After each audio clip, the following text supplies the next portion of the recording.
Hi there. I am really impressed with Chesscom organising these amazing events with celebrities. And one of the matches recently, Rainn Wilson, one of my favourite actors in The Office, the US sitcom which took its kind of ideas from the British version of The Office. I actually preferred the American version of The Office overall. I thought it was really, really funny. And Rainn Wilson in it is absolutely hilarious. I'm actually working my way through a similar kind of series, Parks and Recreation, but I might revisit The Office at some point as well to see Rainn again. But here he is playing chess with the white pieces, and his opponent is also another great celebrity, Michelle Khare.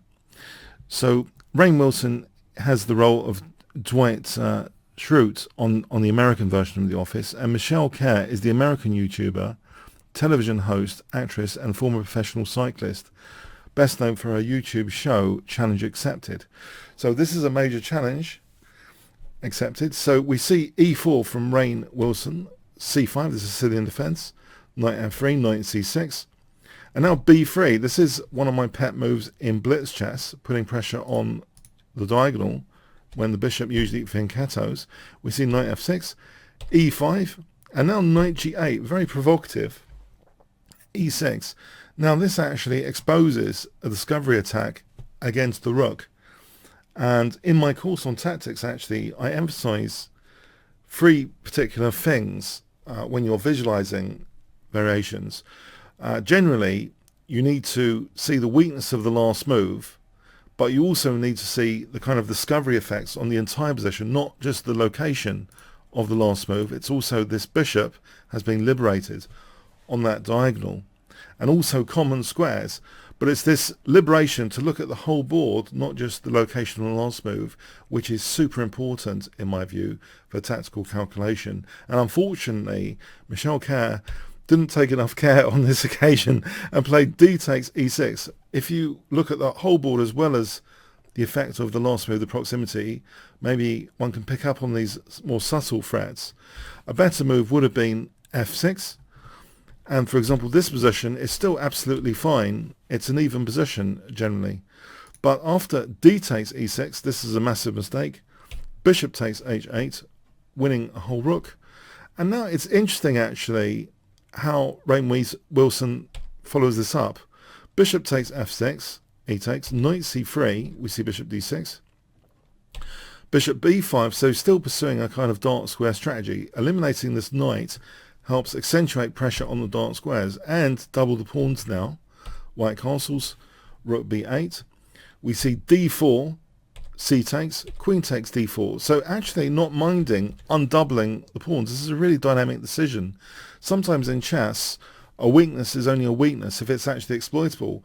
Rainn Wilson is quite prepared, it seems, to translate one form of weakness into another, which might be more actually exploitable in practice. So c takes, queen takes d4, a very interesting decision there to undouble the pawns, very dynamic. We have c5, queen h4, h5, rook ad1, and now there's a big threat of things like knight e4. We have queen a5, which you might think, well, rook takes d6. However, queen takes knight there. Instead, we have queen takes f6, protecting the c3 knight from afar, bishop e7, check, bishop f8, queen e5, and unfortunately Michelle Khare didn't take enough care again. Queen takes a2 was played. So Rainn Wilson took this, and yeah, white is hugely up in material, and we have here rook b6, so queen c7 forks rook and bishop, and yeah, it's all falling to pieces now for black. So yeah, this is eating material time without too much controversy now. After rook d6 check, queen e7 check, rook d8 is checkmate. So Rainn Wilson won this particular game. Would this whole match be crushing? Would it actually just be just one-sided? So let's have a look at their second game now. Okay. Okay, in game two, Michelle Khare playing with the white pieces against Rainn Wilson. So very interesting match indeed time control 10 minutes with 5-second increments still. d4, we have d6, bishop f4, so a kind of London system set up early on.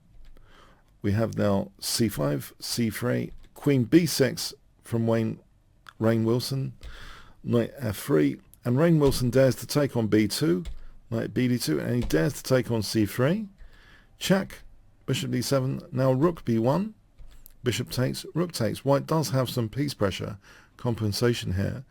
b6, white castles, c takes, knight takes d4, bishop takes, e takes, queen takes d4, bishop e3, and now unfortunately Rainn really horrifically blundered here.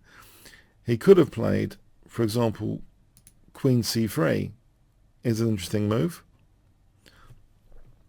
For example, queen a4, queen c6, and this is a fine position with equality. It is a little bit tricky, this situation, in general, because the king's still in the centre. So anyway, but Rainn actually blunders horrifically the queen with queen a4. We have queen takes a4, knight f6, and now rook b2 check, knight bd7, queen c4, black castles, rook c1. And yeah, Rainn tries to exploit the queen and rook on the skewer, perhaps hoping for a queen move to win the rook. So for example, queen e2, rook takes rook. But there is queen f1. However, white played a really great move now. Michel Khare played a brilliant move. Queen takes c8, winning 2 rooks with a queen. And white is in a very comfortable position now, 2 rooks up. And we see the rooks kind of roaming from the left and right of the board. Bishop d4 check. We see knight c4, e5, bishop e3, f5. Rainn is trying to do his best with his pawns on that side of the board, but he is getting munched up now, largely. After g4, very interesting move, king g5, rook h3, knight c5. We see check, king takes g4, knight h6 check, king takes h3. The king is nearly getting mated here, although it has won a rook back. Rook b7, and in fact Rainn could have played knight takes a rook here, but played knight ce4, missing that knight backward move with the knight. We see bishop c1, king h4, rook takes b6, king g5, knight f7 check, king f5, knight h6, king g5, a4, and okay, the king takes, so helping restore a little bit material equality, but white now has a dangerous potential passed pawn, an outside passed pawn, and traditionally knights, they're not very useful for outside passed pawns. We see the knight coming back here, it's taken off, and now rook a8, d3, and the king is actually well placed, but the rook helps here. The king wants to stay around for this potential passed pawn, the h pawn. So knight takes h2, okay, check, king d1, and now white pushes her pawn here, a5, knight e5, a6, knight c6, rook d6. The knight really can't help this passed pawn. Rook takes d2, h4, and the king expertly comes to the rescue here for that h pawn. So this is really great play from white, and now forking king and knight. So the writing's on the wall here.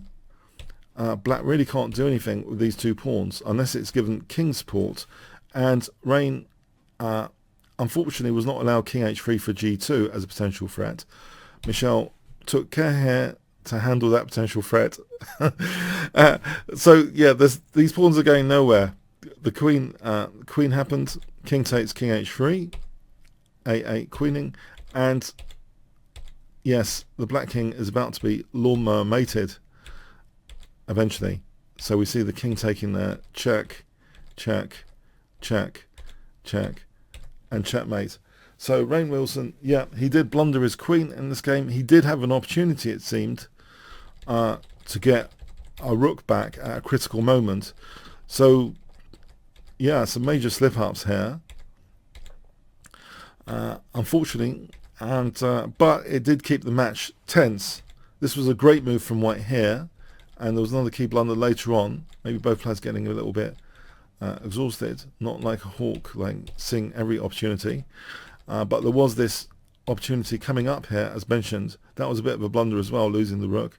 But yeah, this other rook, yes, was actually hanging, what's called hanging here.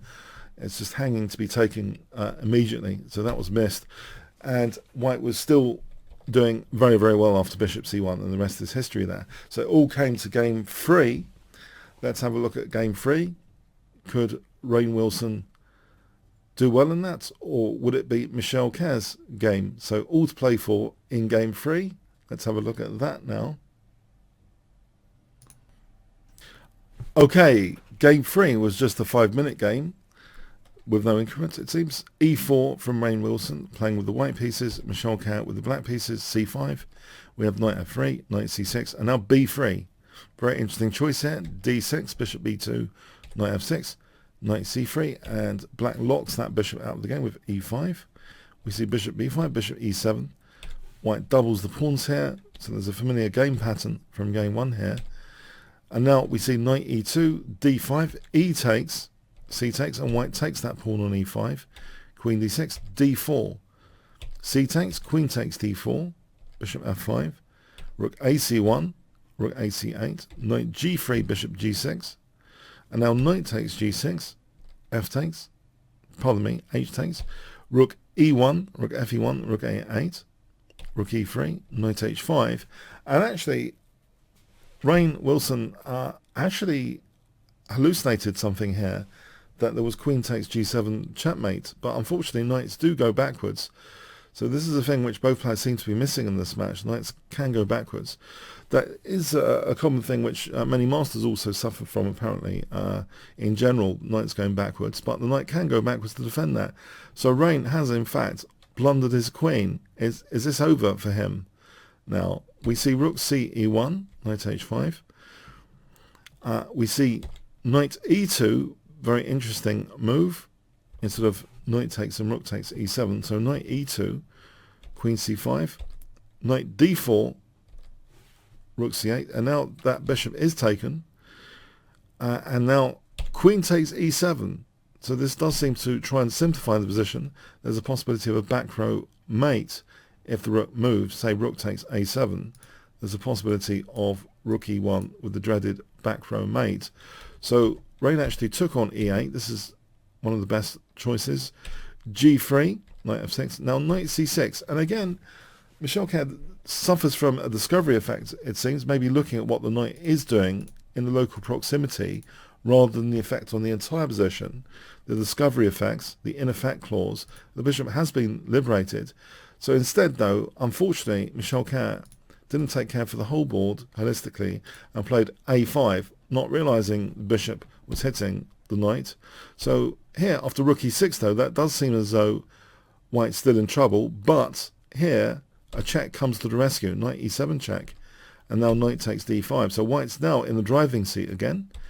Check, king g2, rook a1.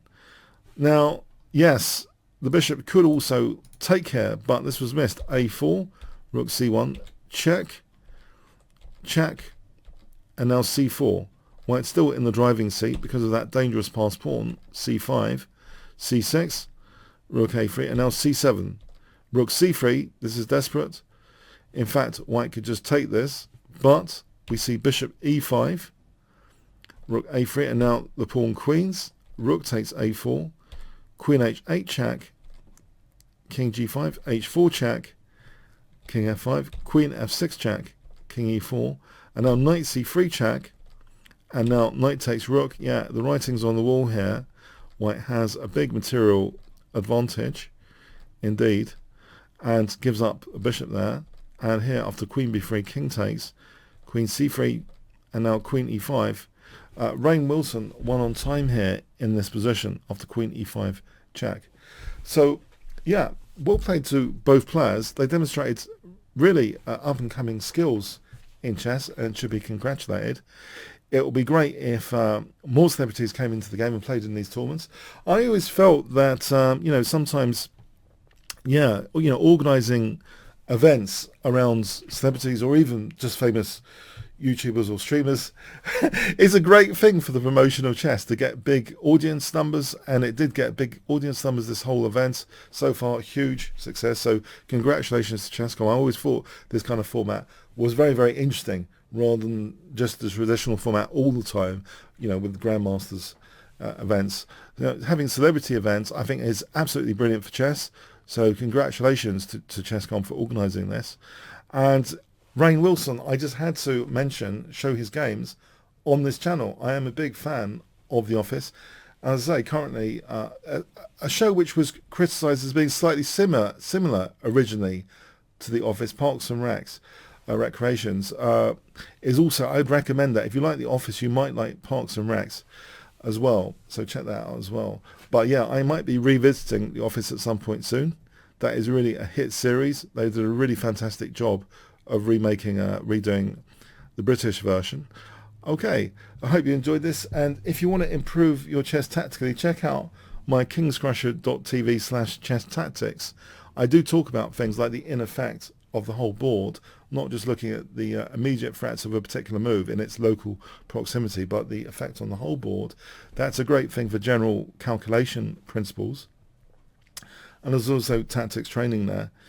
And also, if you want to invite me for a game, KIngscrusher.tv. And if you register, I'll be able to invite you for a game soon after. At a leisurely 5 days a move rather than blitz chess. Okay. Hope you enjoyed this. Comments, questions, likes, shares, subscribes, all appreciated. Thanks very much.